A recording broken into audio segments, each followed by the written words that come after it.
Solo les voy a pedir que por favor me confirmen si se puede ver claramente la diapositiva. Adelante, doctor. Sí, Muchas doctor. gracias, doctor. Gracias, señores. Bueno, vamos a hablar un poco de lo que es el asma bronquial. Es una patología, como les mencionaba, común, donde la característica principal es que hay un remodelamiento que bien puede ser transitorio, pero también puede ser irreversible de la vía aérea. Empecemos hablando un poco de lo que es una vía respiratoria normal, donde podemos ver la luz del bronquio o de la vía respiratoria completamente permeable, a diferencia de un paciente asmático, donde vemos que hay obstrucción al paso del flujo de aire, como podemos ver en la imagen aquí presente. Doctor José Pablo Velázquez, un gusto para mí estar con ustedes y vamos a iniciar. Realmente que podamos definir el asma es un tema complicado, no es fácil elaborar una definición precisa de lo que es asma. Hay muchos factores que intervienen, muchos factores que influyen y muchas situaciones que desencadenan el asma. Por lo tanto, no hay una definición universal que puedan encontrar, pero una definición que más o menos se asemeja a lo que debemos conocer como asma. Es una enfermedad que es heterogénea, como les decía, tiene muchos factores ambientales, genéticos y usualmente caracterizada por inflamación crónica de la vía aérea. A pesar de que la inflamación crónica, como vamos a ver en la siguiente definición, el flujo, la limitación del flujo aéreo es variable. Otra definición que podemos utilizar es el asma es una enfermedad que se define por síntomas respiratorios característicos de sibilancias, disnea, opresión en el pecho y tos. Casi que diríamos que estos son los 4 signos clínicos cardinales para identificar un paciente con asma. Asma son sibilancias, la disnea, la opresión en el pecho por la broncoconstricción de la vía aérea y la tos. Esto varía de intensidad y varía con el tiempo. Un paciente asmático el día de hoy puede estar almorzando con ustedes con toda normalidad y en la noche el paciente puede estar con una insuficiencia respiratoria establecida. Entonces es bien importante la variación que tiene a través del tiempo la obstrucción al flujo de aire en la vía aérea, porque todo esto se asocia a limitación en el flujo aéreo. Entonces, mi paciente generalmente puede tener limitación al flujo de la vía, al flujo aéreo en la vía aérea, que es variable a lo largo del tiempo y de gravedad también variable. Lo importante aquí es que es una causa reversible, a diferencia de lo que vamos a ver mañana con el doctor Juan Pablo, que es una causa irreversible, como es la enfermedad pulmonar obstructiva crónica. Pero ojo, aquí no es un error. El asma se vuelve irreversible, señores, cuando hay muchos episodios de asma a repetición y hay un mal control de la enfermedad. Como vamos a ver en los mecanismos fisiopatológicos, cuando veamos qué sucede en el espacio subepitelial y en la mucosa del paciente asmático a lo largo del proceso crónico cuando hay fibrosis, ¿verdad? Por eso es importante que ustedes sepan identificar, sepan establecer un tratamiento para el asma y sepan sobre todo dar una terapia de mantenimiento, aunque la clase se va a dividir en dos partes, lo que es el asma como tal en mantenimiento o un paciente de consulta externa asmático y exacerbaciones agudas de asma. El asma usualmente está asociado, como hemos hablado, a hiperreactividad bronquial. La hiperreactividad bronquial es nada más y nada menos que una respuesta excesiva de nuestra vía aérea ante estímulos que pueden ser directos o indirectos y que terminan con inflamación de la vía aérea o de los bronquios. Ya vamos a conocer mejor esto, pero deben saber que dentro de los factores ambientales que más común nosotros podemos encontrar asociados al asma es la presencia del dermatofagoide Pteronícinus. ¿Qué es eso, doctor? Bueno, aquí tenemos una imagen de los dermatofagoides Pteronícinus en una sábana. ¿Qué son? Son los ácaros del polvo. Son los ácaros que tenemos en el polvo, en las alfombras, en las camas, en la ropa, en las cortinas, en las sábanas. Este es el principal alérgeno asociado al ambiente que se relaciona con exacerbación de una crisis asmática. Conozcan el dermatofagoides Pteronícinus. Entonces, ácaro de polvo es uno de los factores desencadenantes y es importante entonces conocerlo, ¿verdad?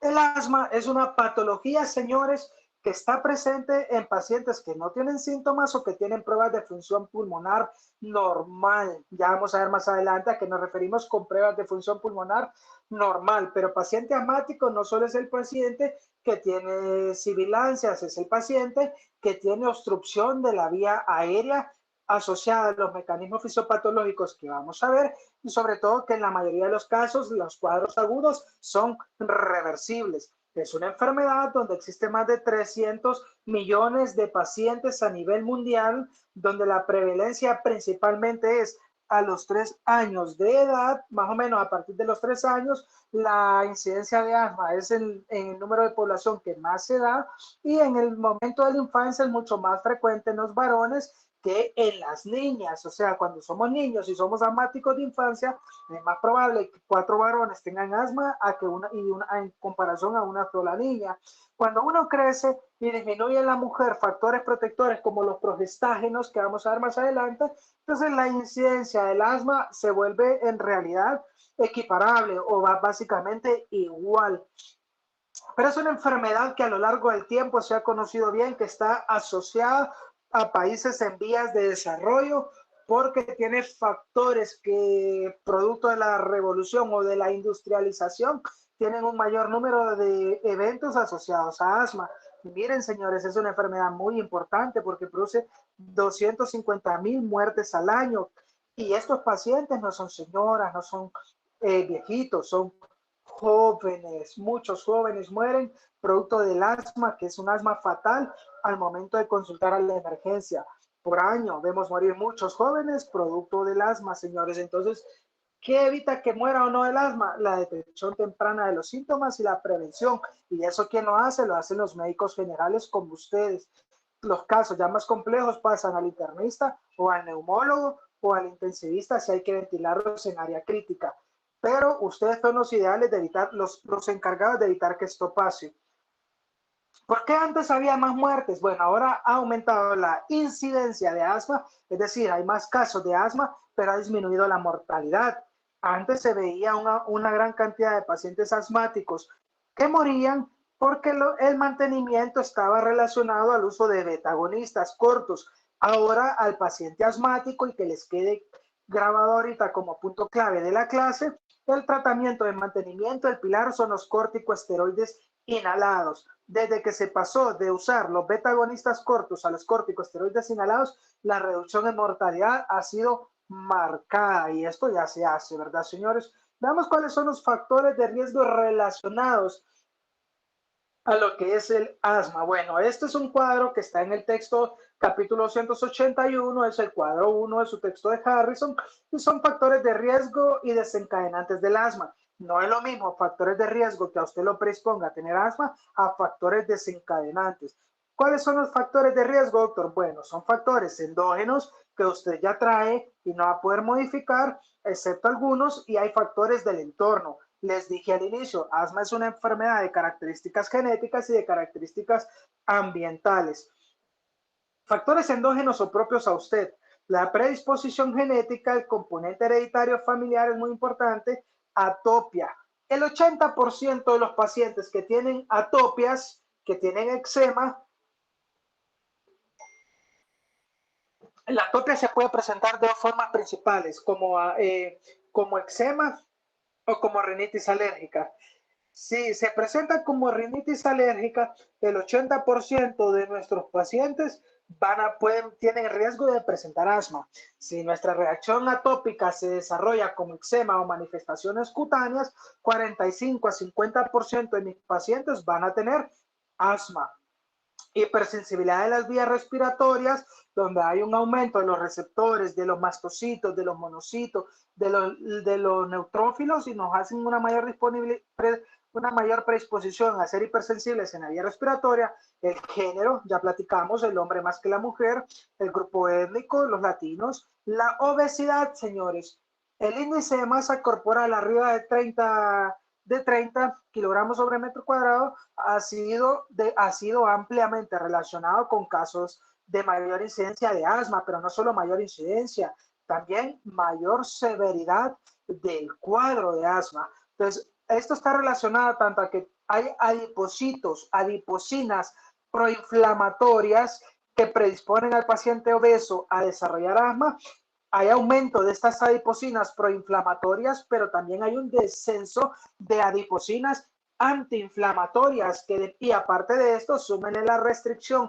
de la expansibilidad torácica que tiene un paciente gordito, por eso tienen cuadros de asma más frecuentes y más graves.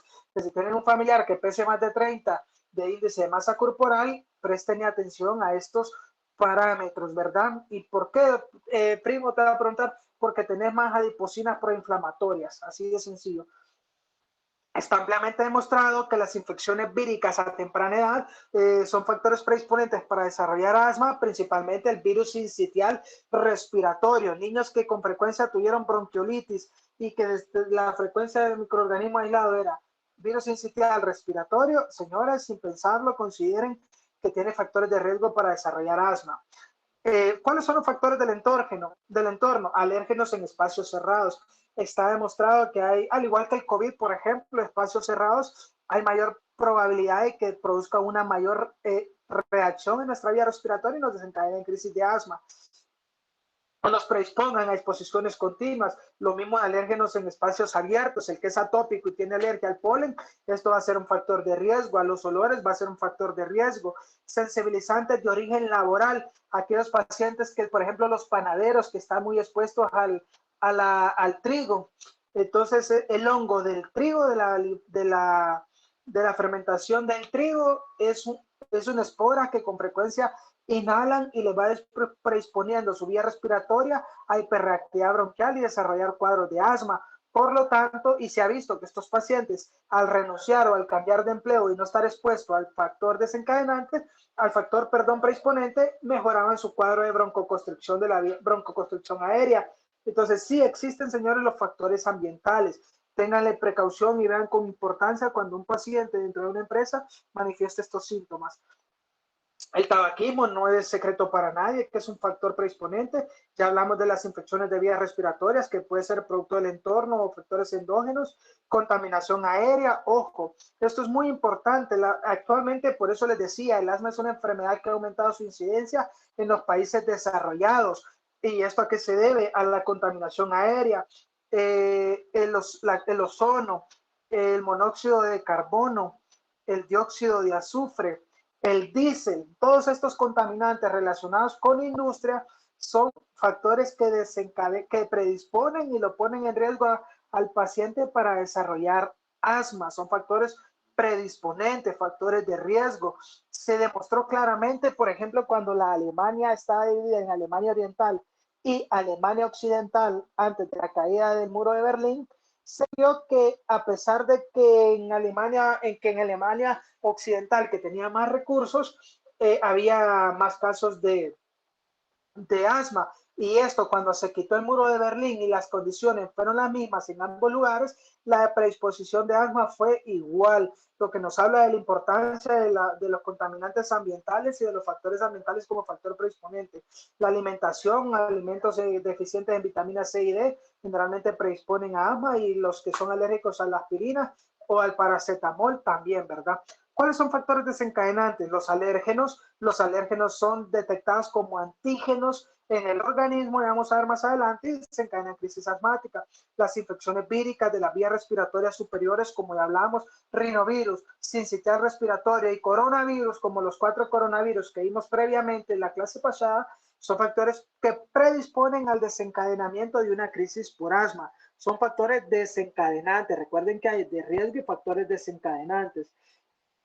Asimismo, el aire frío, el ejercicio y la hiperventilación. Doctor, ¿y por qué si yo soy asmático tengo que al hacer ejercicio me aumenta me aumenta la reactividad bronquial? Bueno, el mecanismo es sencillo. Cuando uno hace ejercicio o está en hiperventilación, recuerden que cuando estamos haciendo ejercicio hay mucho consumo de energía, hay mucha producción de CO2, y el mecanismo compensatorio va a ser la respiración rápida y superficial para poder eliminar este CO2. Bueno, con este proceso de hiperventilación asociada al ejercicio o hiperventilación por estrés, por ejemplo, lo que sucede es que hay aumento de las secreciones en la vía aérea, pero no solo de las secreciones, sino también osmolaridad de estas secreciones. Al haber aumento de la osmolaridad, hace más espesa los fluidos a nivel de la vía aérea y también tienen la capacidad de aumentar la presencia de macrófagos y células dendríticas.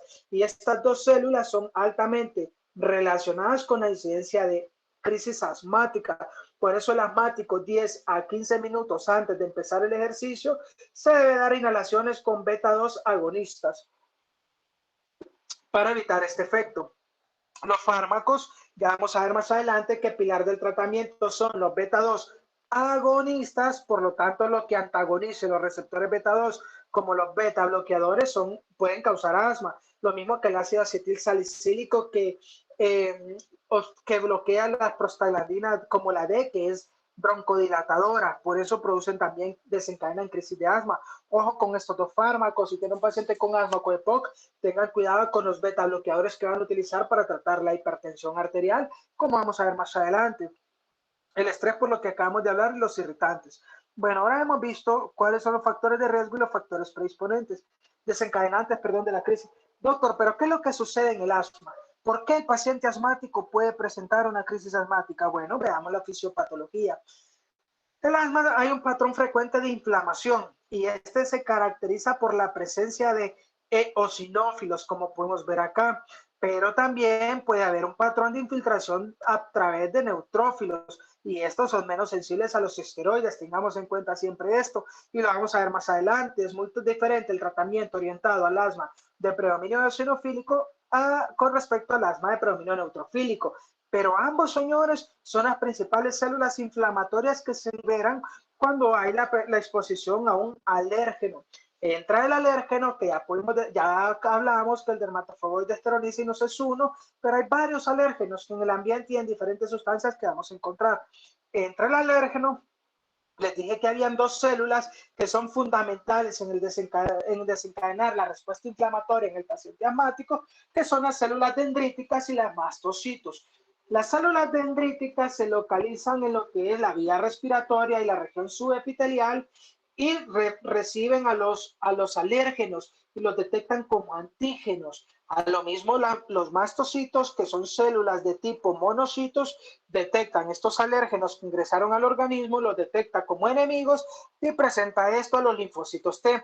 Las células dendríticas son las que llevan información a las células T o linfocitos T, que va a liberar los eosinófilos. Los mastocitos, como son propios, van a liberar eosinófilos y neutrófilos y al final, señores, todas estas células que son proinflamatorias van a causar el proceso inflamatorio de la vía aérea. ¿De qué forma? Bueno, induciendo primero que nada una hiperplasia de las células caliciformes que nos va a dar una hipersecreción de moco. Esto es la vía aérea normal y el epitelio cilíndrico que existe en la vía aérea.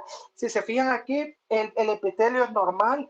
Aquí hay un desprendimiento del epitelio, se pierde el epitelio, señores, por acción de las sustancias proinflamatorias y esta secreción de moco aumentada forra el epitelio respiratorio de tapón de moco. Desde ya esto obstruye el paso del aire libre por la vía aérea, como veíamos, por ejemplo, acá, donde se veía el moco obstruyendo la vía aérea. Miren, ahí lo podemos observar y lo vemos acá y vemos por qué sucede. Aparte de esto, toda esta respuesta a estos estimulantes se ha demostrado que ayuda a la producción de angiogénesis o nueva vasculatura. Miren, hay vasodilatación, hay nuevos vasos formados y como hay vasodilatación y nuevos vasos formados, hay fuga de plasma. ¿Esto qué nos va a dar? Nos va a dar edema, nos va a dar edema en el epitelio, en la región subepitelial del vaso sanguíneo, del vaso de la vía respiratoria, nos va a dar edema en el epitelio respiratorio, nos va a dar edema en la membrana basal y nos va a dar edema en medio de las células del músculo liso de las vías respiratorias. Entonces ya vimos varios factores. Primero, la hiperplasia de células caliciformes que aumenta la secreción de moco. La angiogénesis o formación de nuevos vasos que da edema. Aparte tenemos reflejos colinérgicos. Los reflejos colinérgicos actúan a nivel de lo que es el músculo liso. Por eso, señores, es muy importante ahorita que estamos hablando de esto, vamos a ir viendo dónde actúan los diferentes fármacos. Entonces, si hay un reflejo colinérgico, han escuchado todos hablar del bromuro dipratropio, que es un antagonista de receptores muscarínicos, y lo que se hace al usar este fármaco es bloquear este reflejo que viene por el nervio colinérgico, que estimula la vía respiratoria, el músculo liso de la vía respiratoria, y produce vasoconstricción. Entonces, cuando les digan, ¿y para qué usar bromuro de hipratropio? ¿Para qué utilizar los antagonistas colinérgicos? Es para bloquear este reflejo colinérgico. Miren, señores, la liberación de todas estas células inflamatorias del edema que existe está mediado por la utilización de glucocorticoides. Recuerden que todas estas células liberan marcadores proinflamatorios y nos produce el estrago en paciente asmático. Por lo tanto, utilizar glucocorticoides nos va a disminuir toda esta respuesta inflamatoria. Y lo que es los beta-agonistas, que es el otro pilar del tratamiento, lo que hacen es que tienen alta afinidad. Los beta-agonistas se unen a los receptores beta-2 y los activan.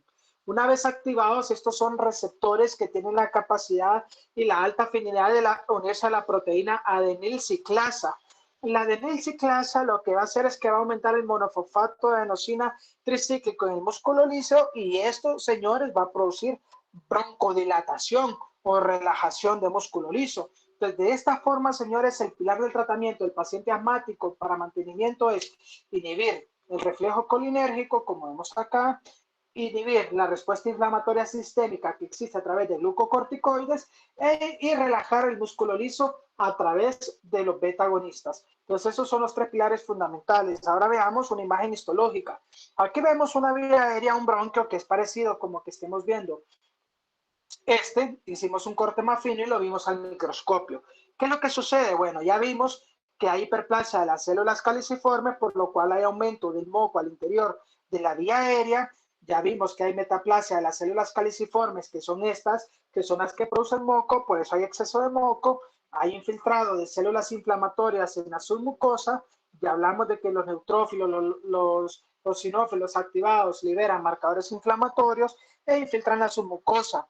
Todo este proceso crónico, señores, nos va a llevar a engrosamiento del músculo liso de la vía respiratoria. Si ocurre este engrosamiento del músculo liso de la vía respiratoria, mi asma se va tornando irreversible, ¿verdad? Entonces, este es un corte para que entendamos de mejor manera lo que sucede. Ahora, ¿cómo hacemos el diagnóstico de asma? Bueno, ya hablamos de la clínica. Las sibilancias, la tos, el dolor torácico y la disnea son los 4 síntomas cardinales del asma. Pero no puedo decir que todo mi paciente con estos síntomas es asmático. Yo al inicio les puse asma bronquial. ¿Por qué bronquial, doctor? Si es asma, ya sabemos que es de los bronquios. No, señores. No toda el asma, no todo paciente que sibila o no todo paciente con límite obstructivo del flujo aéreo en la vía aérea es producto de asma. Pues el asma, por eso tenemos que comprobarlo con clínica, porque existe, por ejemplo, asma de origen cardíaco que nos va a dar síntomas similares, pero las pruebas de función pulmonar van a ser diferentes. Entonces, los 4 elementos clínicos que ya platicamos asociados a pruebas de función pulmonar. ¿Qué prueba, doctor, de función pulmonar le vamos a hacer a mi paciente? Si es complicado para hacer diagnóstico, hacer pruebas de función pulmonar. Negativo, señores. Las 2 pruebas de función pulmonar son la espirometría y el peak flow. Este es el peak flow o la medición del flujo pico. Esto lo encuentran en la emergencia del Hospital Roosevelt, en la emergencia de cualquier hospital privado, y es una prueba sencilla de realizar donde nada más debemos pedirle a mi paciente que insufle por esta boquilla y ver cuánto logra medir. Ya lo vamos a ver más adelante. Y la espirometría, doctor, pero espirometría es bien difícil. Tampoco, señores, existen espirómetros portátiles. En el Roosevelt tenemos todo esto. Ustedes cuando tengan un paciente con sospecha de asma, tienen la obligación de pedir estos estudios. Entonces, esta es una espirometría y este es un peak flow. No se alarmen, ya lo vamos a ver con más precisión. La clínica, hay características clínicas que van a incrementarme a mí la posibilidad de que mi paciente tenga asma, que realmente sea asma. Primero que nada, que tenga más de uno de los 4 síntomas que mencionamos, ya estamos claros. Debemos tener claro que los síntomas se empeoran por la noche o la madrugada. Hablábamos que factores desencadenantes es, por ejemplo, el aire frío. Es una razón común por lo que en la noche o en la madrugada empeoran los síntomas de asma. Síntomas varían de intensidad y varían con el tiempo. No es un paciente que pasa mal de igual manera todo el tiempo y al mismo tiempo. No, son pacientes que, como ya hablamos al inicio, tienen mucha variabilidad de acuerdo a la limitación al flujo aéreo. Y sobre todo, señores, y una educación muy importante que ustedes le deben dar a los pacientes con asma es, señor, señora, niño, es importante que usted aprenda a identificar cuáles son los factores que se asocian a exacerbación de sus crisis asmáticas, ¿verdad? Si existe un factor desencadenante o exacerbante, es mucha la probabilidad de que tenga asma, sobre todo si tiene atopia, que se manifiesta como rinitis o eczema. Ahora veamos esto, ¿cuáles son los factores que disminuyen? Vimos primero los que aumentaban la probabilidad de que mi paciente sí tenga los síntomas asociados a asma. Ahora veamos los factores que disminuyen la probabilidad de que mi paciente tenga asma.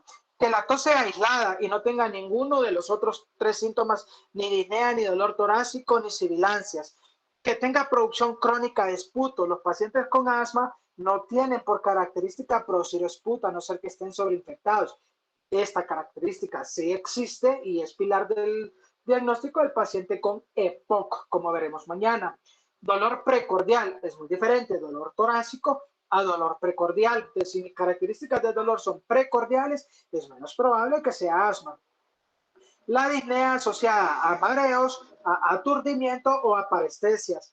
Si la disnea solo se asocia a síntomas respiratorios, es muy probable que sea asma, pero si se asocia a mareos, aturdimiento, parestesias o a ejercicio o respiración muy trabajosa, es más probable que mi disnea sea de origen cardíaco. Entonces ya vimos los síntomas que aumentan la probabilidad de que sea asma y vemos las características clínicas que disminuyen la probabilidad de que sea asma. Recordemos que los dos pilares para el diagnóstico es clínica y pruebas de laboratorio. Continuando con la clínica, pues tenemos que ver, obviamente, preguntar a mi paciente por antecedentes personales y familiares. Si mi paciente tuvo antecedentes respiratorios en la niñez, de rinitis alérgica o eczema, mejor dicho, de atopias, ya nosotros, como les platiqué, 80% de los riníticos pueden tener asma y 40% de de los pacientes con eczema pueden tener asma.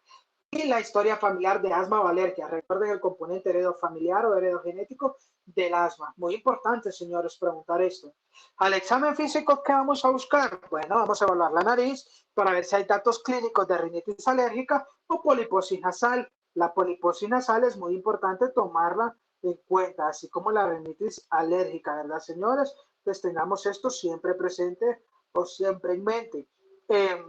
El examen físico, un paciente asmático, si no está en crisis, como dije anteriormente, puede no tener ningún síntoma. Estamos claros en eso, ¿verdad? Entonces, no tiene ni síntomas durante la ausencia de la enfermedad y durante la enfermedad, pues las características clínicas sí son bien importantes. Las sibilancias expiratorias, le pica el pecho, señor, le silba el pecho, tiene un gatillo como gatillo en el pecho y que las sibilancias sean de origen expiratorio, porque recuerden que en el asma lo que existe es una obstrucción al flujo de salida del aire por la vía aérea, no una obstrucción al momento de entrar, sino de la salida, ¿verdad, señores? Entonces tenemos que tener claro este cuadro clínico que es bien importante. Aparte de eso,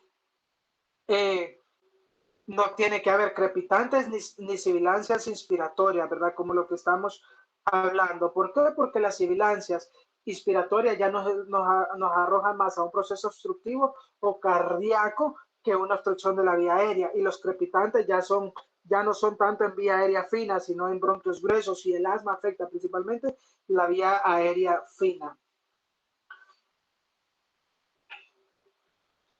Hay un síndrome que no lo vayan a olvidar, que se llama síndrome de Widal, W-I-D-A-L, Widal, síndrome de Widal o triada de Samter o triada de ASA. 10% de los pacientes asmáticos la presentan y consiste en pólipos nasales, como pusimos acá, alergia a los antiinflamatorios esteroideos, pero principalmente alergia a la aspirina y crisis asmática. Entonces, triada de Widal, de Samter o de ASA, poliposis nasal, alérgicos a la aspirina y crisis asmática. No olviden ese síndrome clínico. Bueno, ya vimos la clínica, ya vimos lo que vamos a buscar a la auscultación de los pulmones. Y si yo le pido una radiografía, doctor, ¿qué voy a ver? Bueno, señores, la radiografía del asmático es también importante reconocerla. Es parecida a la del EPOC, con diferencias que vamos a ver mañana, pero si no sabemos las diferencias en el asmático, no vamos a poder ver las del EPOC.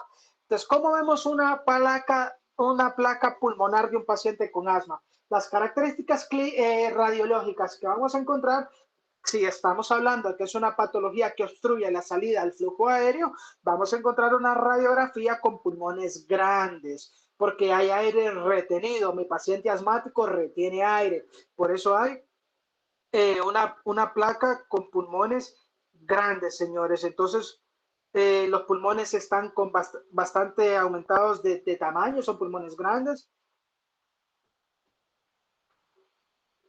Hay aplanamiento de las costillas porque hay atrapamiento aéreo, por lo tanto la caja torácica está mayor distendida o el diámetro anteroposterior es mayor, por eso las costillas se aplanan, y hay aplanamiento diafragmático. Si yo veo, y hay aparte de eso, angostamiento del mediastino, o el mediastino se vuelve más angosto porque está oprimido por los pulmones que están hiperinsuflados o llenos de aire. Entonces, recapitulando, jóvenes, costillas aplanadas, diafragmas aplanados, aumento de los espacios intercostales, mediastino angosto y pulmones grandes, porque hay aire al interior del pulmón. Es todo lo que tienen que identificar. Ahora hablemos un poco, bueno, ya vimos la clínica, ya vi que yo voy a evaluar estos síntomas, que voy a pedir una radiografía de tórax. ¿Y cómo hago las pruebas, doctor, diagnósticas? Bueno, tenemos dos, como hablábamos. La espirometría, ¿qué es la espirometría, estimados? Bueno, la espirometría, señores, es una prueba que consiste en poner a mi paciente a expirar, que es asma, es una patología obstructiva al momento de expirar, de botar el aire del pulmón. Y vamos a medir dos cosas fundamentales: la capacidad vital forzada. Vamos a pedir al paciente que tome toda la cantidad de aire que le sea posible. Por eso hacemos una inspiración profunda y luego le pedimos al paciente que haga que bote el aire con la mayor fuerza posible. ¿Qué es la capacidad vital forzada? Es el volumen que logramos botar o expirar luego de una inspiración profunda. Entonces, ¿cuáles son los dos parámetros que va a evaluar la espirometría? La capacidad vital forzada, que es el volumen de aire que fuimos capaces de botar durante la expiración, pero una expiración que viene después de una inspiración forzada, es decir, donde tratamos de agarrar toda la mayor cantidad de aire posible y luego hicimos una expiración forzada, es decir, tratamos de botar lo más rápido posible la cantidad de aire retenida en el pulmón. Y esto nos va a dar el volumen expiratorio forzado o la capacidad vital forzada. ¿Qué es lo normal? Que yo tenga más del 80% si no tengo asma. ¿Qué otro parámetro vamos a medir, doctor? El FEP1. ¿Qué FEP? Volumen expiratorio forzado en el primer segundo. ¿Y en qué consiste?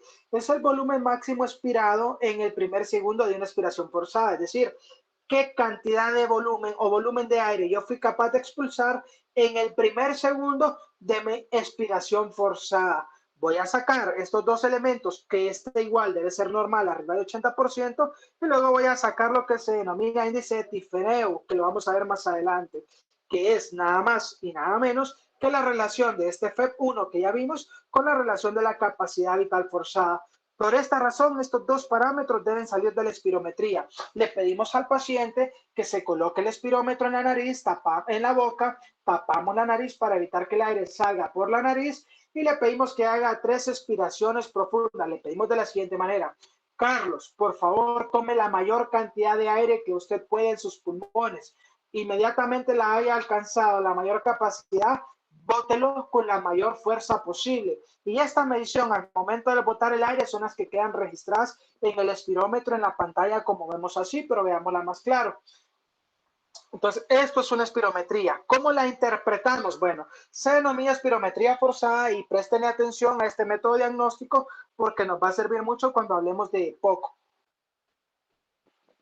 La espirometría forzada. Entonces, en la espirometría forzada le pedimos al paciente que expulse 3 veces, que haga la prueba 3 veces, se registran las 3 pruebas y que vamos a medir, como les dije, la capacidad vital forzada y el volumen expiratorio forzado en el primer segundo.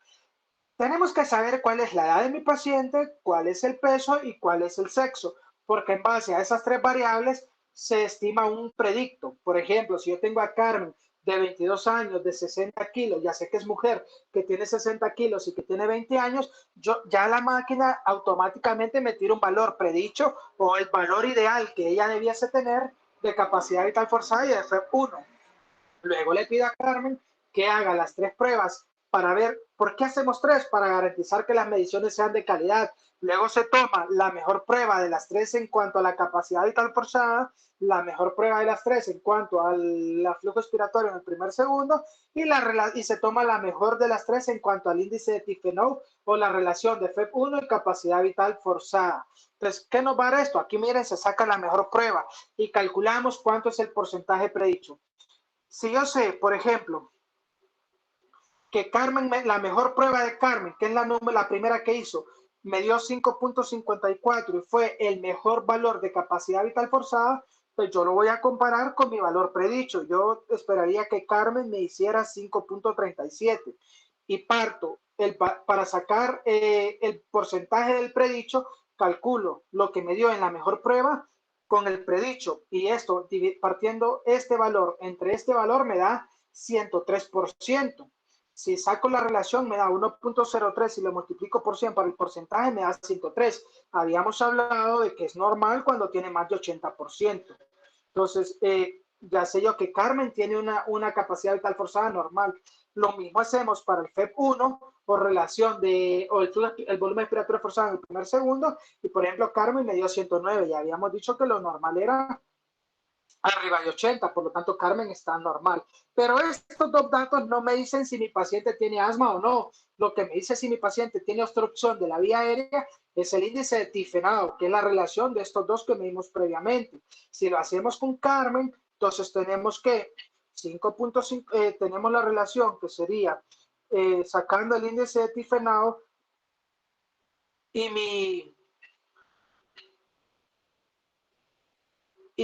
mi porcentaje. Entonces, si yo saco estos dos, que son los mejores que ella tuvo, yo tengo un índice de Tifenau de 0.9. O sea, el predicho de mi paciente era 0.85, tengo 0.9, significa que tengo un 105%. Cuando es normal el índice de Tifenau, cuando está arriba de 70%. Miren, jóvenes, que ella me dio a mí 9.9, que si lo multiplico por 100 es 90%. Por lo tanto, Carmen tiene esos 3 valores de espirometría normales. Yo no la puedo categorizar en este momento como una paciente asmática. Caso contrario, sucede con el paciente asmático. Este es el índice de Tifenau que hemos hablado. Miren, que es la relación de la FEP1 partido de la capacidad vital forzada. Y saquemos un ejemplo sencillo. Entonces, aquí ya hicimos entonces hacemos 3 mediciones de espirometría para tomar la mejor prueba de las 3, ¿verdad, señores? Por eso son 3. Ahora veamos lo que hemos platicado. Aquí tenemos en la línea azul punteada un paciente normal y aquí un paciente con asma. Luego de haberle hecho la espirometría, se llegó a la conclusión que su FEP1 era 3.5 y su capacidad vital forzada de 4. Entonces, si sacamos 3.5 entre 4 nos da 0.87. Si lo multiplicamos por 100 para el porcentaje, tenemos 87 de índice de Tifenau. ¿Cuál dijimos que era el normal del índice de Tifenau? 70% para arriba. Por lo tanto, este es normal. Diferente en la espirometría lo que sucede con asma. Miren aquí la reducción que mi paciente del volumen que mi paciente es capaz de expulsar. Si estamos hablando que el asma hay imposibilidad de expulsar un volumen en la parte expiratoria, entonces es una patología obstructiva. Como le cuesta a mi paciente expulsar el aire durante la expiración, vean cómo bajó. En un normal, el F1 fue de 3.5 y mi paciente asmático apenas pudo expulsar 2.2 litros cuando yo esperaba que tirara 3.5. Entonces hay una reducción marcada y lo mismo pasó con mis capacidades. Miren, y si ya sacamos el índice de Tifenau de estos valores que nos dio en mi paciente asmático, partiendo 2.2 entre 3.6 y multiplicándolo por 100 para el porcentaje, me da que tengo un índice de Tifenau de 61%. ¿Cuánto es lo normal? Arriba de 70. Entonces, si tengo la clínica, tengo la radiografía y tengo pruebas de espirometría con este índice de Tifenau, yo digo, bueno, mi paciente sí tiene una patología obstructiva, ¿verdad, señores? Así de sencillo es como funciona la espirometría, jóvenes. Espero le hayan entendido la interpretación porque les va a servir en EPOC. Ahora veamos el peak flow. ¿Qué es el peak flow? Pico flujo, como ustedes pueden leer. Es el flujo expiratorio máximo o peak expiratory flow. Es el mayor flujo que se alcanza durante una expiración forzada. Esto se consigue al haber expirado el 75-80% de la capacidad pulmonar total en los primeros 100 milisegundos. Pero esto, señores, solo es teoría. ¿Qué necesito yo que sepan? Que el peak flow nos va a permitir saber cuál es el mayor flujo que alcanzamos durante una expiración forzada. ¿Cómo lo hacemos? Bueno, este es el aparato, miren, estimados, este es el espirómetro que nos permite medir los valores de espirometría, y este es un peak flow que tenemos en la emergencia. Miren, señores, en cualquier emergencia pueden encontrar este peak flow. ¿Qué deben hacer? Ven acá que tenemos dos indicadores. Bueno. Sí, igualmente. Hola. ¿Pasó algo? Activar el micrófono. Bueno. Este indicador de arriba, señores, lo vamos a poner en el objetivo. Alguien tiene abierto el micrófono, señores, tal vez lo pueden cerrar por el sonido externo. Bueno, luego de tener, entonces tiene dos indicadores el peak flow. Vamos a poner uno que es un indicador a la altura del valor donde queremos.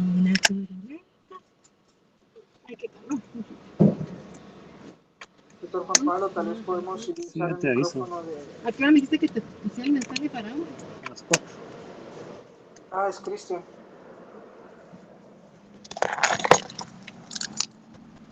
Cristian, hola, tienes activado tu micrófono. Bueno, como vamos viendo, ¿verdad?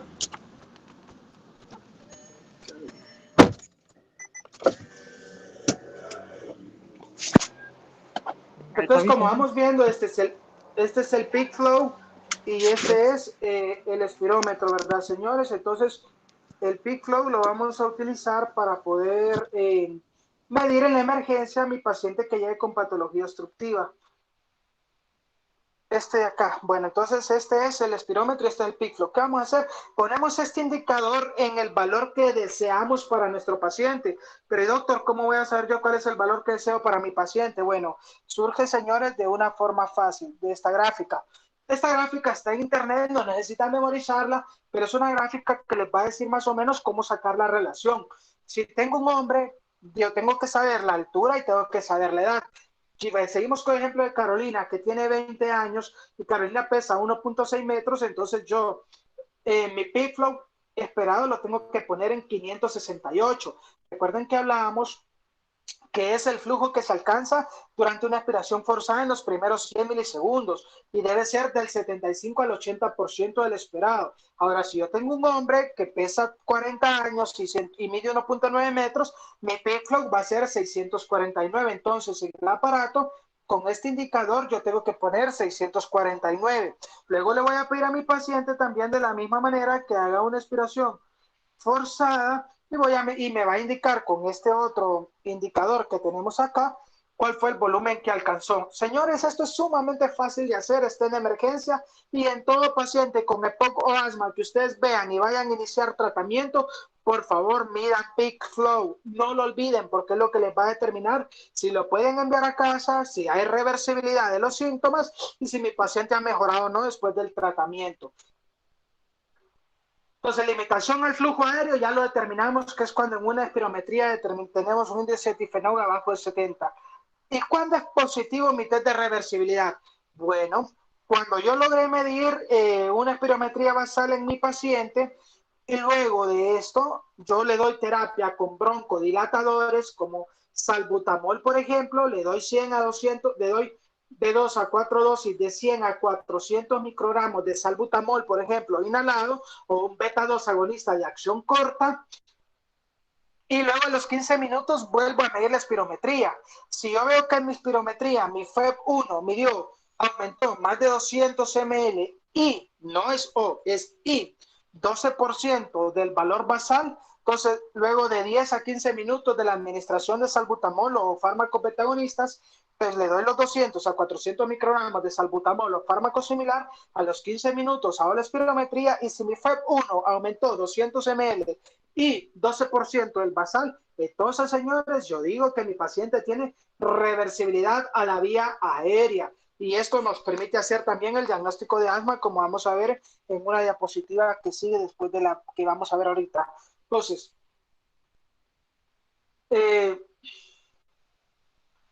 Lo que tenemos que buscar siempre, lo que nos define la reversibilidad en el asma, es el mejoramiento de las pruebas de función pulmonar, que ya vimos que puede ser inmediatamente luego del test de broncodilatación a los 15 minutos, o también está demostrado que se puede hacer 4 semanas luego del tratamiento, ya sea utilizando glucocorticoides, que es lo ideal si va a ser un tratamiento a largo plazo, y lo medimos. Si a las 4 semanas de haber iniciado mi tratamiento vuelvo a tener este objetivo, mi paciente tiene reversibilidad a la vía aérea y va a responder. Ojo, señores, debe ser y, no o sea, deben estar los dos presentes, y esa puede ser una pregunta que siempre les hagan. Puede ser también una prueba de esfuerzo positiva, nos ayuda a hacer el diagnóstico cuando tengo mi paciente en quien sospecho asma y veo que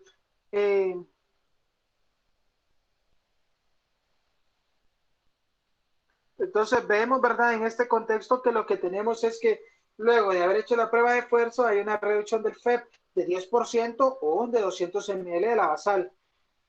Y lo que ya habíamos hablado, ¿verdad? La prueba bronquial positiva o test de broncoconstricción consiste en que le damos al paciente metacolina o histamina, que son broncoconstrictores potentes, y luego vemos si hay una disminución del FEP1 del 20% o del 15%, pero hay hiperventilación. Entonces, estos test no los hacen ustedes, lo hacen en ambientes controlados. Generalmente ya no lo tenemos que utilizar con tanta frecuencia porque tenemos las otras pruebas que no son de tanto riesgo para medir esto, entonces no lo debemos hacer siempre.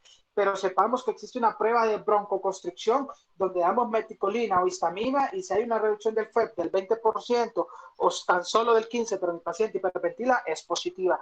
Entonces, señores, este es el diagnóstico, la forma correcta de hacer el diagnóstico de asma. Les hemos dicho siempre, Harrison es su literatura de base, hablamos todo de Harrison, pero entonces si ustedes leyeran el capítulo, podrían interpretar muchas cosas y de repente no, la clase tendría menor importancia, pero nosotros como sus docentes siempre tratamos de darles guías actualizadas y terapéuticas de última instancia, porque necesitamos que ustedes salgan formados con lo último que se conoce y con la última generación de terapéutica y diagnóstico.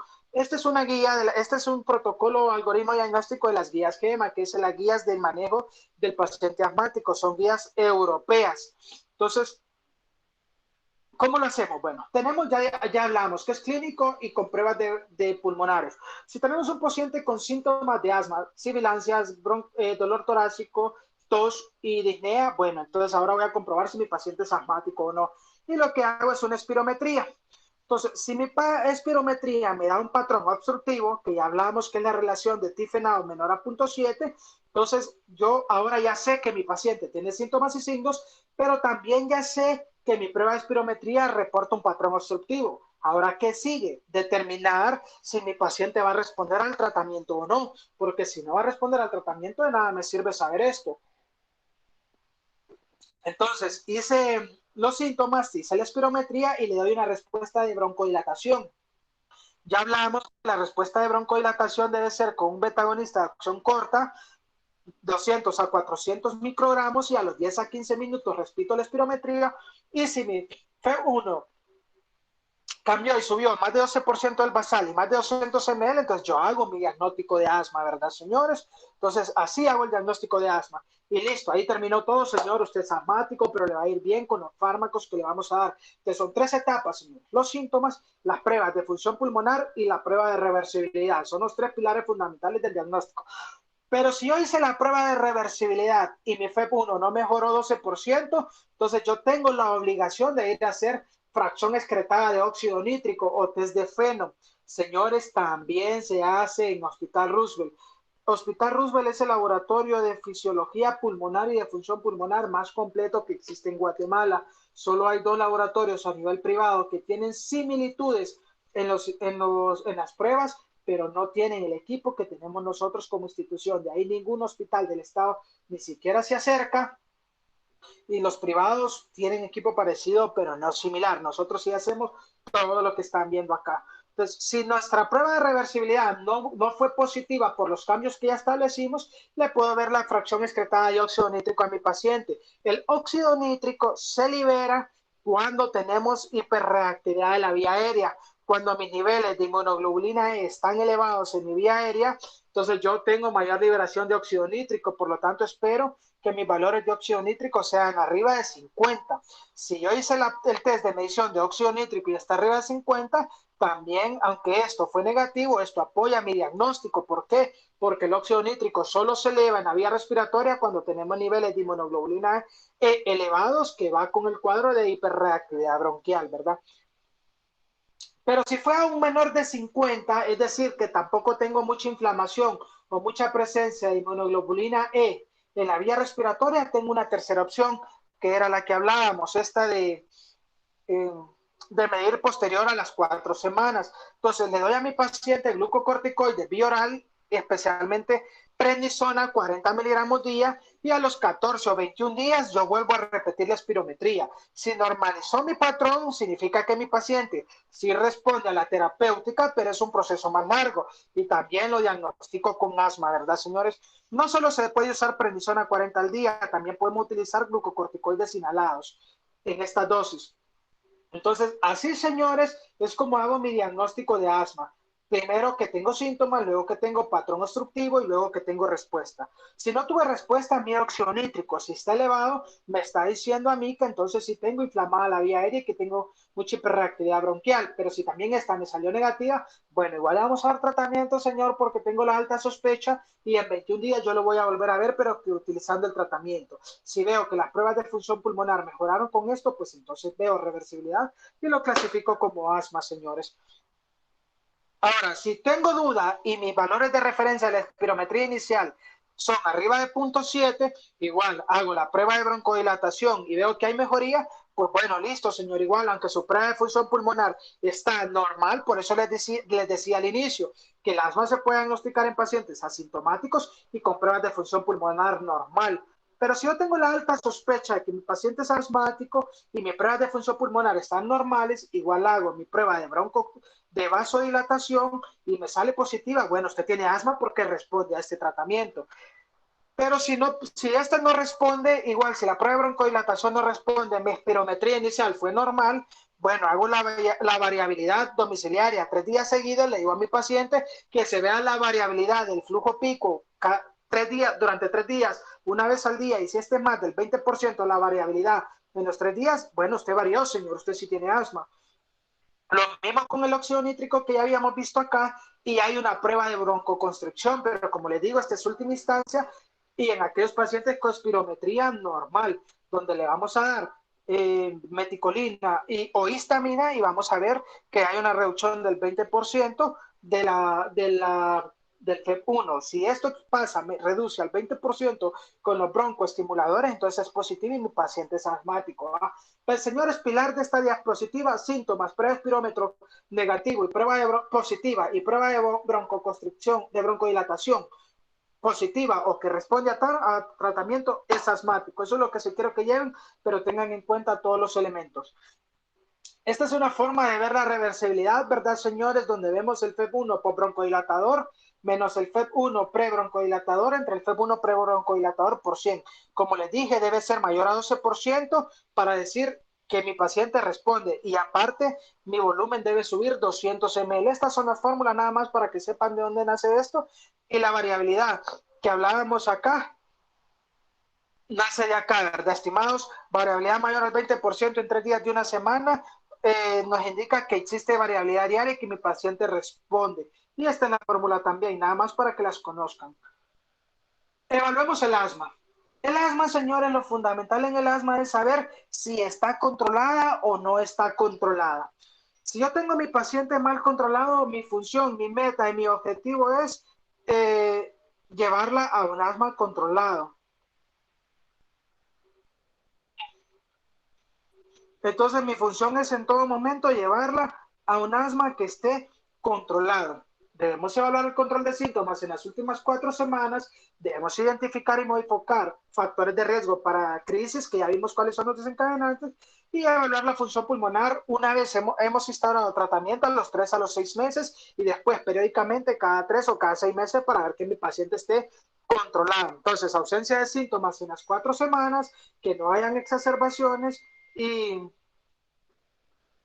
y que tengamos pruebas cada 3 a 6 meses normales. Cuando usted recibe un paciente asmático por primera vez, señores, deben establecer cuál es la gravedad de asma en mi paciente. Entonces, yo ya determiné que es asmático porque tiene signos y síntomas, yo ya hice una espirometría que es positiva y yo ya hice un test de broncodilatación que también es positivo. Entonces, don Carlos, usted es asmático, pero ahora me debe permitir establecer el asma que usted tiene, en qué grado de gravedad está. Entonces, ¿qué vamos a evaluar? Vamos a ver los síntomas diurnos del paciente, medicación de alivio, síntomas diurnos y nocturnos. ¿Cuál es la limitación de la actividad que tiene don Carlos? ¿Cómo están las pruebas de función pulmonar? Y si hay exacerbaciones. Estos 6 elementos le van a permitir a usted clasificar en grave o no el asma. Luego de que hemos evaluado cada uno de estos elementos, lo vamos a clasificar. Don Carlos, su asma es intermitente. Esto o no, fíjese, don Carlos, que es persistente, pero leve, don Carlos. Don Carlos, su asma me preocupa porque es persistente y es moderada, o es persistente y es grave. Es muy importante clasificarlo así porque en base a esto vamos a dar el tratamiento crónico en el paciente. Entonces, solo vean acá las variables cómo cambian, ¿verdad? Síntomas diurnos desde no presentar hasta presentar síntomas continuos y varias veces al día. Utilizar fármacos de rescate menos de 2 veces a la semana o utilizar todos los días y varias veces al día. Esto es lo que les va diciendo a ustedes si su paciente su gravedad es intermitente o es persistente grave. Entonces, lo primero, clasificarlo para poder instaurar el tratamiento. Ahora vamos a ver cómo instauramos el tratamiento. Una vez que hemos instaurado el tratamiento, lo vamos a clasificar como cómo lo logramos controlar. Entonces, vino usted y le dio el tratamiento a don Carlos porque lo clasificó en persistente moderada. ¿Cuál es su objetivo? ¿Cuál es su meta? Llevarlo a persistente leve y posteriormente a intermitente y posteriormente que no tenga síntomas. Eso es el buen manejo del asma. Pero para saber cómo lo va a tratar, debe saber cómo lo tomó al inicio al paciente, qué gravedad de asma tiene. Y una vez instaurado el tratamiento, debe clasificarlo en la cita control a las 4 semanas o a la semana, dependiendo qué tanta severidad tenga. Bueno, Carlos, yo a usted ya le dije el tratamiento, necesito verlo la próxima semana o por lo menos en 2 semanas. Doctor, buenas, soy don Carlos, vengo nuevamente porque usted ya me dejó mi tratamiento crónico y necesito que me evalúe. Perfecto, don Carlos, le voy a pasar una serie de preguntas y usted me va a ayudar a determinarlas. Nuevamente, miren, cómo siguieron los síntomas diurnos, cómo siguieron los síntomas nocturnos, cómo estuvo la limitación de la actividad, cómo estuvo el uso de fármaco de rescate, cómo están las pruebas de función pulmonar y cómo están las exacerbaciones. Sencillo, miren señores, lo mismo que preguntamos al ingreso, lo voy a reevaluar ahorita y lo que yo quisiera como médico y lograr el efecto en mi paciente es que todo esto haya mejorado. Entonces, si yo digo que mi paciente los síntomas se redujeron a ninguno, menos de 2 veces a la semana, que ya no hay limitación de las actividades, que ya no hay síntomas nocturnos, que menos de 2 veces a la semana tuvo que utilizar los fármacos de rescate, presten atención, y que mis funciones pulmonares mejoraron, entonces, listo, don Carlos, lo logramos, yo tengo un asma bien controlada con usted, fíjense. Pero si vemos que don Carlos todavía está acá, está parcialmente controlada y yo debo subir al siguiente escalón entonces. Y no digamos, va, si está mal controlada, ni hablar, señores. Entonces, no es fácil. Tienen que hacer una evaluación inicial. Háganle a sus familiares una evaluación inicial de si es paciente asmático o háganla en un paciente en el hospital y luego veámoslo a las 4 semanas y ustedes evalúan esto. Porque de estos, señores, depende que su paciente mejore su calidad de vida o su paciente incluso pueda morir por asma. Estos son los cuestionarios, ¿verdad, señores? Están en internet, aquí están lo que estamos hablando, ¿no? Limitación de la actividad, los síntomas de los fármacos de rescate, los síntomas en el día y los síntomas en la noche. Solo los tienen que ir llenando digitalmente y ya ustedes logran sacar cómo está su paciente. Y estos son las guías GINAS. Entonces, las GINAS son las Global Initiative para el control del asma.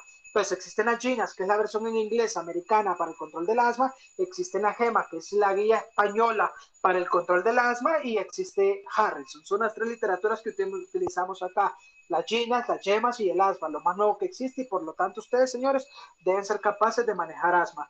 Entonces aquí lo mismo, ¿verdad, señores? Son guías y cuestionarios que ya están establecidos para que ustedes se los puedan pasar a sus pacientes y determinar el control que tienen. Hasta ahí, señores, determinamos el control que mi paciente tiene. Esto que está acá no vamos a hacer énfasis en ello porque es lo mismo que les traigo acá, pero en español. ¿Cuáles son los principales factores de riesgo para sufrir exacerbaciones? Ya lo vimos al inicio, es lo mismo que está acá y ahora se los traigo en español. Que su paciente tenga un mal control actual. Si su paciente no lo logra meter en bien controlado, tenga por seguro que va a sufrir exacerbación y que se puede morir. Al menos una exacerbación en el año previo, que ya su paciente haya estado en UCI o tenga una intubación por asma, esto ya lo clasifica en asma casi fatal. Y estas preguntas, señores, ustedes deben hacérselas a todo paciente que les consulte por crisis asmática. Recuerden esto. ¿Ha tenido exacerbación el año previo, don Carlos? Don Carlos, usted ya estuvo intubado por asma. Don Carlos, ¿usted cómo usa sus esteroides? ¿Usted usa esteroides ya? ¿Sí? ¿Cuál es la dosis que utiliza don Carlos para poder determinar si está bajo la dosis, si tiene mala adherencia o mala técnica de inhalación de los esteroides? ¿Cuál fue su FED1 más bajo? ¿Usted tiene problemas para comprar el fármaco? ¿Usted tiene problemas para entender su enfermedad? ¿Su familia no lo apoya? Está en un ambiente donde se cocina, se usa tabaco, en su trabajo hay muchas sustancias de exposición, don Carlos, y estas comorbilidades, ¿verdad? El embarazo restringe la capacidad y hace sensible a la reacción a los antígenos, por lo tanto es un factor de riesgo. De estos, señores, recuérdenos porque son factores exacerbantes. Comorbilidades, rinitis, ya hablamos, la rinitis, la rinosinusitis, el reflujo gastroesofágico, la obesidad, ya la hablamos, la apnea obstructiva del sueño, la depresión y la ansiedad, factores psicosociales. Todos estos son comorbilidades que tenemos que evaluar y corregir en pacientes asmáticos, estimados, no lo olviden. Bueno, y una vez que ya he categorizado a mi paciente en bien controlado, parcialmente controlado o mal controlado, ¿por qué me sirve esto? Porque entonces yo lo voy a categorizar acá. El asma tiene escalones terapéuticos que van del 1 al 6. Si usted tiene un paciente como don Carlos y va subiendo en estos escalones, está haciendo el trabajo mal. Pero si usted tiene a don Carlos que lo agarró de acuerdo a esta clasificación inicial que hizo, si vemos este cuadro y vemos hay 4 categorías: intermitente, persistente leve, persistente moderado y persistente grave. Si agarró a don Carlos en un asma intermitente, usted solo necesita el escalón 1. Si agarró a don Carlos en persistente leve, usted puede usar el escalón 2 y 3. Si agarró a don Carlos en persistente moderada, tiene que usar el escalón 4 y 5. Y si agarró a don Carlos en una persistencia grave, tiene que usar por fuerza el escalón 6. Entonces, por eso tiene que conocer bien en qué escalón está suficiente al inicio, luego de haberlo instaurado en un escalón terapéutico e iniciar las medidas de tratamiento de acuerdo al escalón que usted le dio, va a verificar después cómo está después de haber instaurado en un escalón. Pero si usted lo tenía en un escalón 4 y su paciente viene mal, debe seguir al 5. Si sigue mal, debe seguir al 6, pero asegurándose que está haciendo bien las cosas, porque el objetivo es del 4 pase al 3, del 3 al 2 y del 2 al 1. Entonces ahora vamos a ver los fármacos de mantenimiento. ¿Cómo evaluamos el tratamiento? Ya vimos, debemos identificar en qué nivel o paso está su paciente. Si su paciente no ha alcanzado el nivel que usted espera, evalúe factores exacerbantes, pero lo más común que pasa es que la técnica inhalatoria es mala. Evalúe cuál es la técnica inhalatoria de su paciente, evalúe la adherencia de su paciente y evalúe qué conocimientos tiene su paciente respecto a efectos adversos. Siempre pregunte a sus pacientes esto: cómo está su adherencia, cómo está su técnica y si ha tenido efectos adversos. Entonces, una vez que usted ha hecho esto, lo va a clasificar: persistente leve, nivel 1, 2, incluso el 3, persistente moderado, nivel 3 o 4, y asma severo, el 4, 5 o 6, ¿verdad? Como ya platicamos. Entonces, ¿para qué les quiero decir esto? Porque existen fármacos que son de mantenimiento y existen fármacos que son para minimizar las exacerbaciones. ¿Cuál es la meta a largo plazo? Mejorar el control de los síntomas y mejorar el control de los síntomas y mantener lo que es los niveles normales de actividad física de su paciente, minimizar exacerbaciones y minimizar el efecto adverso. Entonces, en el asma pueden haber exacerbaciones leves, moderadas y severas.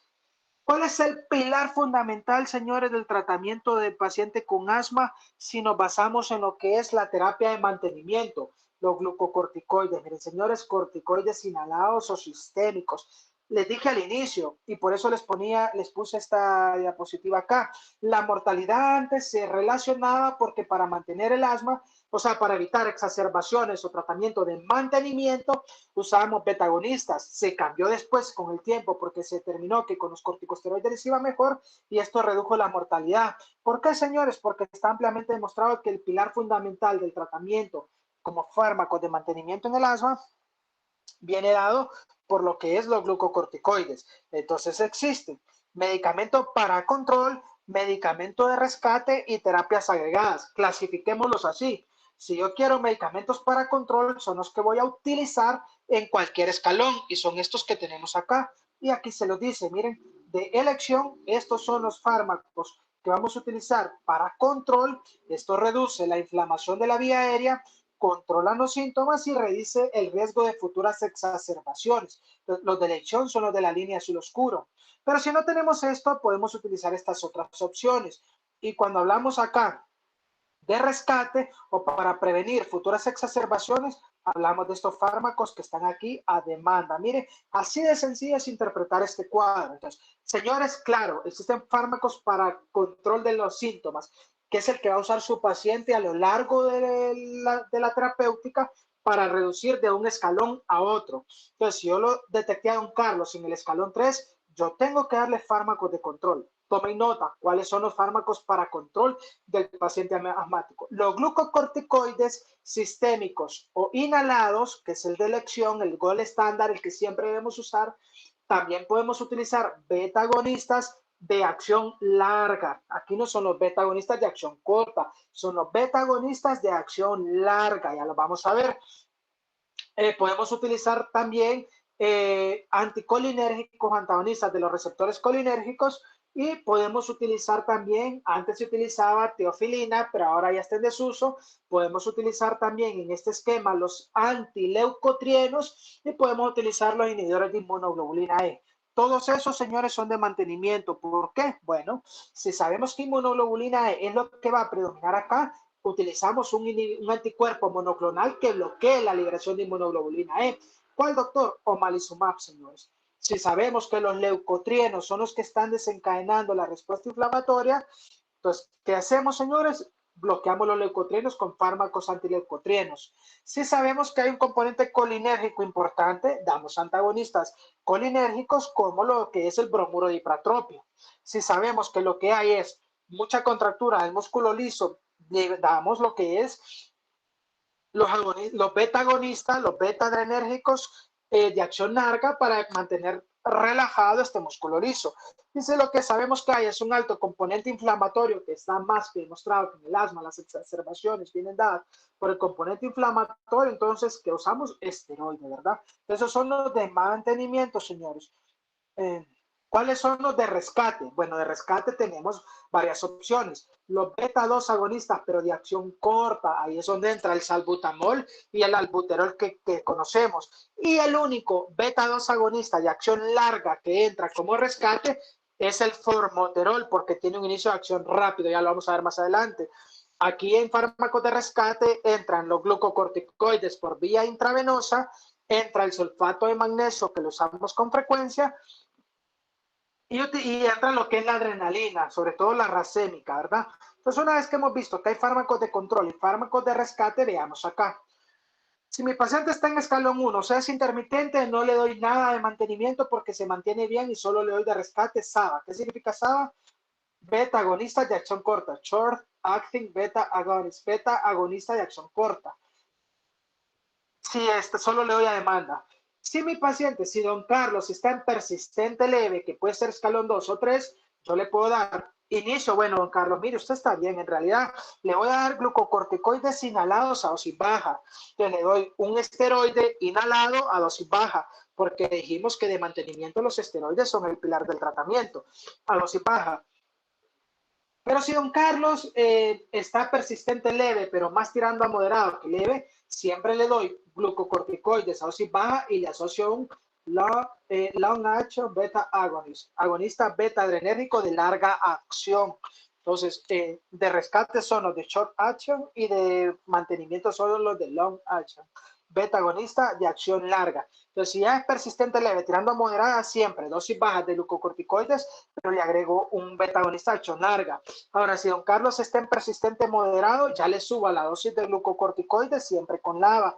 Pero si está más tirando a severo, entonces ya le doy glucocorticoides a dosis altas más LABA. Vean que del escalón 3 al 5 solo es ir subiendo, en el 3 es bajo, en el 4 es media y en el 5 es alta.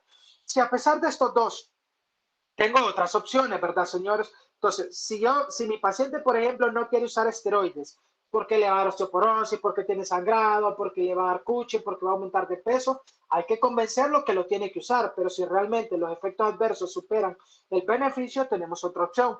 Los antagonistas de receptores de leucotrienos, Montelukast, Zafirlukast. Aquí en Guatemala encuentran Montelukast. Entonces, es otra opción para utilizar, pero no se ha visto superioridad a los esteroides. Entonces, de elección, ¿cuál es? Glucocorticoides a dosis bajas en el escalón 2. Pero si el paciente no quiere, podemos usar leucotrienos. Si lo tenemos en el escalón 3 y no queremos usar LABA, pues podemos utilizar solo glucocorticoides a dosis medias o podemos utilizar a dosis bajas esteroides más antagonistas de receptores de leucotrienos. En el escalón 4 solo subimos el esteroide a dosis media, pero también podemos utilizar dosis medias y en lugar de LABA, antagonista receptor de leucotrienos. Pero el gol estándar es este, señores. Estas son alternativas. En el escalón 5, si hay un mal control, aparte de tener dosis altas y LABA, le puedo agregar el bromuro de hipotropio, el tiotropio, que es un antagonista de anticolinérgico, es un antagonista de los receptores colinérgicos de acción larga. Le puedo agregar IO, antagonista de leucotrienos, y también IO teofilina, pero la teofilina cada vez más en desuso. Sí, a pesar que lo tengo con glucocorticoides a dosis altas a don Carlos, le estoy dando LABA como tratamiento, le estoy dando antagonista de leucotrienos, pero sigue igual, yo trato de identificar la causa. Si veo niveles de inmunoglobulina E muy altos, pues doy antagonistas de asma alérgica, como les dije, el anticuerpo monoclonal o omalizumab. También tenemos estos otros que son anticuerpos monoclonales que bloquean IL-5. Si es eosinofílica de inicio tardío, ¿verdad? Podemos utilizar estos. Ahora, si yo veo, recuerden que cuando les mostraba esta gráfica, les decía que el predominio puede ser eosinófilos o neutrófilos. Si mi predominio es eosinófilos, yo puedo utilizar omalizumab o puedo utilizar estos, pero si mi predominio es neutrófilos, doy acitromicina como un neuromodulador, es el macrólido que se ha visto que disminuye las exacerbaciones y logra mejor mantenimiento en asma neutrofílica. Reducción de peso si es un asma de obeso, ya vimos el por qué y por qué cuesta tanto controlar los asmáticos obesos. Ahora, si don Carlos está con algo, con más de uno, con este tratamiento, pero no mejora, don Carlos, yo lo pasé a terapia 6, entonces aquí es siempre a dosis altas, más LABA, más obligatoriamente cualquiera de estos que vimos acá. Pero si a pesar de obligatoriamente los tres sigue igual, pues yo ya tengo que ver la termoplastía, la triancinolona o los glucocorticoides orales, ¿verdad, señora? Señores, la última etapa del escalón es glucocorticoides orales más estos tres. Entonces recuerden, este es el pilar de tratamiento. Si yo lo vi a las 4 semanas, a la semana, a las 2 semanas, a las 4 semanas y él va peor, debo subir de escalón, pero mi objetivo siempre va a ser el menor escalón posible. Con cualquiera de estos que yo los tenga, yo le voy a explicar a mi paciente, si está en escalón 1 o 2, que cuando tenga crisis muy intensas, a pesar de haberse tomado sus esteroides ya, use SABA.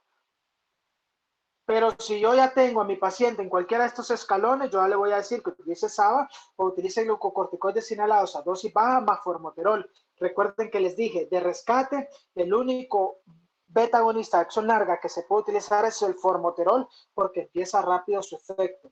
Bueno, estos son los esteroides que podemos utilizar, miren, a dosis bajas, a dosis medias o a dosis altas. Recuerden que en esto consiste el escalón.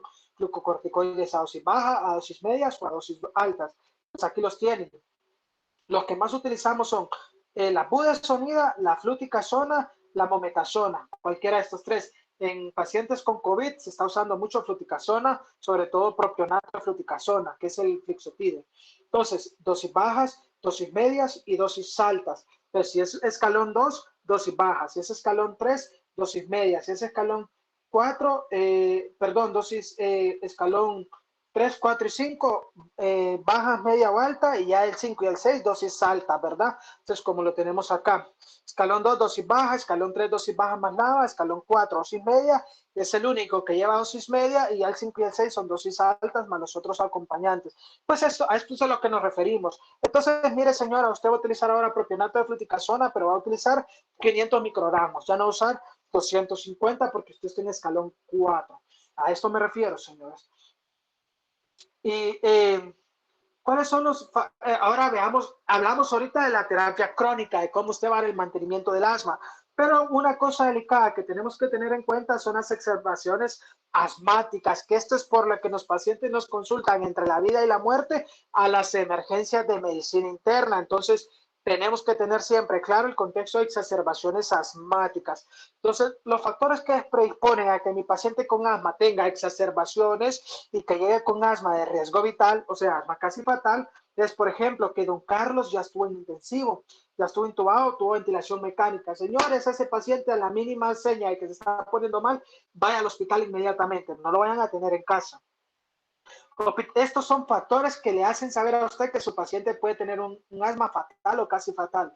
Hospitalizaciones frecuentes el año previo, múltiples consultas a la emergencia por exacerbaciones, trastornos psicosociales, comorbilidades cardiovasculares, cuando usan mucho fármaco de mejorar la crisis aguda, instauración súbita de la crisis, entre más rápido.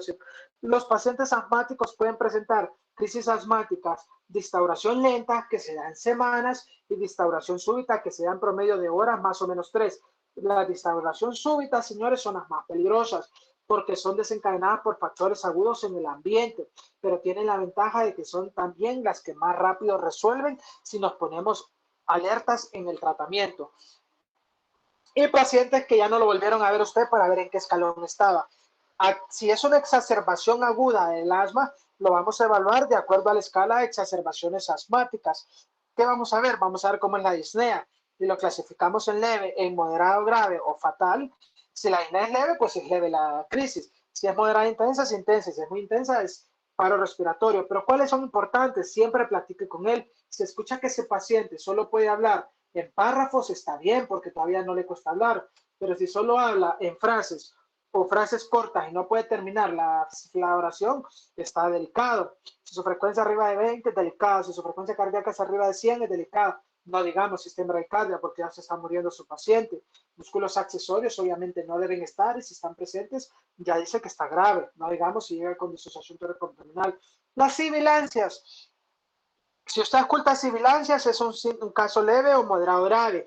Pero cuando no escuche sibilancias, que tenga mucha clínica de ahogamiento, se llama tórax silente. Y el no escuchar sibilancias no significa que mejoró, al contrario, significa que el paciente se le va a morir porque está en tórax silente. El pulso paradójico, reducción de la presión arterial. Cuando uno tiene asma, hay un aumento de los volúmenes a nivel pulmonar. Por lo tanto, vimos en la radiografía que hay apachamiento de lo que es el corazón.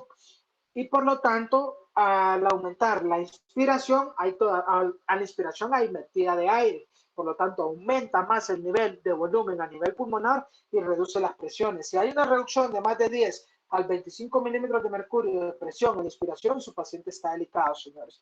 Y luego la saturación va de acuerdo a la presión arterial de oxígeno, a la saturación y a la PaCO2.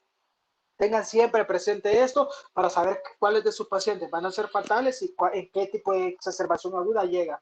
Si es una exacerbación, señores, y la clasificamos en leve, pues ¿qué vamos a dar? Salbutamol. Si él ya usa inhaladores de salbutamol, ahorita en el contexto de COVID, lo preferido es que demos salbutamol en el inhalador con cámara aeroespaciadora. Eso significa dosis presurizada, eso significa PMDI, dosis de inhalación presurizada o cámara aeroespaciadora. Si es leve, solo diga que haga 2 a 4 pulsaciones cada 15 minutos por 1 hora y evalúa la respuesta. Si hubo una respuesta de 1 a 3 horas, le da alta. Le va a dar alta como tuvo una crisis con prednisona 1 miligramo por kilo por 7 a 10 días. Ya sabe usted que pilar del tratamiento es glucocorticoides inhalados y le va a dar lava. Porque si llegó en exacerbación aguda es que está mal controlado. Le va a decir cuándo lo va a volver a ver. Ahora, si es una crisis moderada o severa, tiene que poner oxígeno si satura menos del 92%, y aquí va a utilizar salbutamol más antagonistas de receptores colinérgicos como el bromuro ipratropio. Si tiene sus puff, 4 puff cada 10 minutos, o va a usar nebulizaciones en esta dosis. 2.5 miligramos de salbutamol más 0.5 de bromuro ipratropio cada 30 minutos. Y aquí, como les dije, los esteroides IV sí cumplen una función en las exacerbaciones. Lo ideal es hidrocortisona, 200 miligramos, o le puede dar 20 a 40 de prednisona. Ahora, si ya utiliza esteroides inhalados, pues puede utilizar también esteroides inhalados de acuerdo a esto, o nebulizados, que es el que más frecuente usamos, Pulmicort. Entonces tiene dos opciones, o usa los puff que ya tiene el paciente, o usa nebulizado y asocia la hidrocortisona.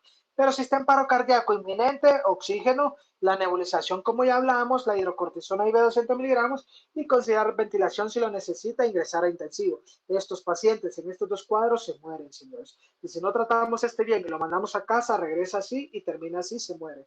Entonces, luego de 1 a 3 horas evaluamos respuesta. Por eso, si tomamos el peak flow de ingreso de mi paciente y a la hora o las 3 horas volvemos a medir mi peak flow, que es lo que tenemos en la emergencia de inmediato, y es arriba de 60, listo, mi paciente va bien. Pero si es menor a 60, sigue mal y no lo puedo ingresar. Entonces ya lo ingreso con estas órdenes terapéuticas, como vemos, donde ya entra también en función el sulfato de magnesio. Las Ginas Harrison no tienen tanta afinidad por sulfato de magnesio, las guías europeas sí, pero en casos graves persistentes. Y estos son los fármacos con los que vamos a tratar la dosis. Los agonistas beta-adrenérgicos, ya les dije que tienen afinidad por lo que es la vía adrenérgica, por la adenyl-ciclasa. La adenyl-ciclasa aumenta los niveles de fosfato de monofosfato de adenosina cíclico, y esto relaja el músculo liso, lo que permite a su vez de relajar el músculo liso, le va a permitir a usted que se relaje la vía aérea, ¿verdad? Relajar el músculo liso. Luego siguen los agonistas beta-adrenérgicos sistémicos, que en este caso no utilizamos, que solo es salbutamol B.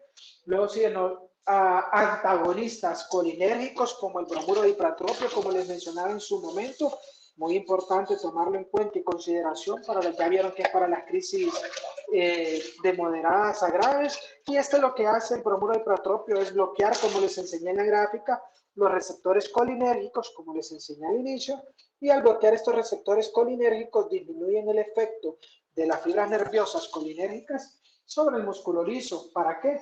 Para reducir a su vez lo que es la acción de la fibra colinérgica sobre lo que es el músculo liso, y de esta manera reducir lo que es el efecto vasoconstrictor, ¿verdad? Y disminuir, por lo tanto, la vasoconstricción.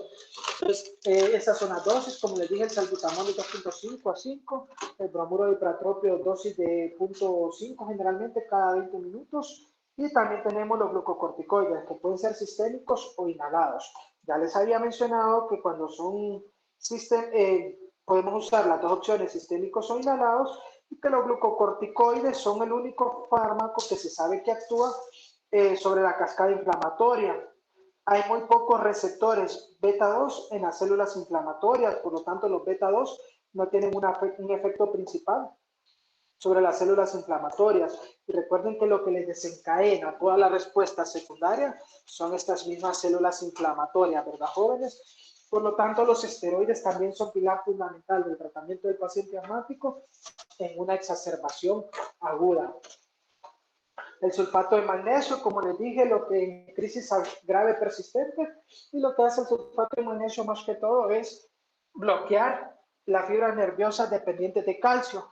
¿Y qué hace el calcio en el músculo liso? Al igual que el corazón, produce vasoconstricción. Lo mismo sucede acá, bloqueamos las fibras de músculo liso dependientes de calcio, y con esto evitamos que haya una broncoconstricción, ¿verdad, señores? Para eso lo utilizamos. Traten siempre los factores de riesgo modificables, evitar exponerse a alérgenos, identificar alérgenos alimentarios, reducción del peso, pacientes obesos, manejo de medicamentos costo accesibles, la vacunación, preferir el asma severo siempre con un especialista, y evitar medicamentos como el síndrome de Wirral que les dije, o la TEA de Santer, aspirina y AINES. Actualmente existe una terapia que se llama SMART. ¿Qué significa terapia SMART? Esta terapia es la combinación, les decía que el formoterol es el único beta agonista de acción larga, porque aquí los beta agonistas de acción larga son el formoterol y el salmeterol. Formoterol y salmeterol son los beta-2 agonistas de acción larga. Los beta-agonistas de acción corta son el salbutamol, el albuterol, el levalbuterol. Son los de acción corta. Los esteroides ya se los presenté, y los inhibidores y los antagonistas de los receptores colinérgicos, el bromuro y pratropio, entre otros. El tiotropio son los principales que vamos a utilizar, ¿verdad? Pero hay glucoperridina, es otro, por ejemplo, y hay otros varios. Pero de los beta-agonistas de acción larga, el formoterol es un LABA, long action beta-agonist, que tiene un inicio rápido. Por este motivo, se puede utilizar la combinación de formoterol y un esteroide como la budesonida, o formoterol y un esteroide con beclometasona, para el tratamiento de mantenimiento y de alivio, en lo que se conoce como SMART, terapia SMART.